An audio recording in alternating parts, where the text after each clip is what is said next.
જૂનાગઢ બેઠક ઉપર કોંગ્રેસના ઉમેદવારને લઈને મોટા સમાચાર મળી રહ્યા છે। જલપાબેન ચુડાસમાને ટિકિટ આપવા કોંગ્રેસી કાર્યકરોની માંગ। કોંગ્રેસ ધારાસભ્ય વિમલ ચુડાસમાના પત્ની છે જલ્પા ચુડાસમા। ચોરવાડા નગરપાલિકાના 2 ટર્મથી પ્રમુખ છે જલ્પા ચુડાસમા।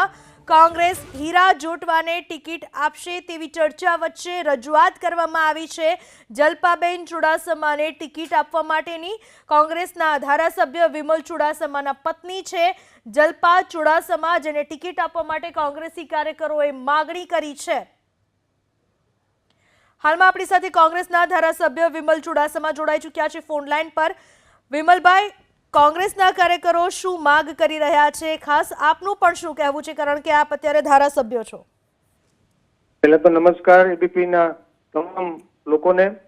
ખાસ કરીને મને પણ એક પત્રિકા મીડિયા થ્રુ જાણવા મળ્યું, પત્રિકા આવેલી, એ પત્રિકામાં લોકો દ્વારા કઈ માગણી કરવામાં આવેલી કે મારા ધર્મપત્ની જલ્પાને ત્યાં જૂનાગઢ લોકસભાની ટિકિટ આપવામાં આવે, એવી માગણી કરવામાં આવેલી છે।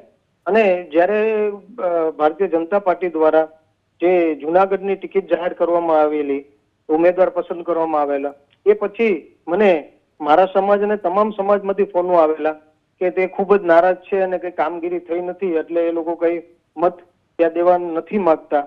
અને એની સામે એ લોકોની ઈચ્છા હતી કે ભારતીય જનતા પાર્ટી કોઈ મહિલાને આપે અને મહિલાની જગ્યાએ પુરુષને ઉમેદવાર તરીકે પસંદ કરવામાં આવ્યા છે ભારતીય જનતા પાર્ટી દ્વારા।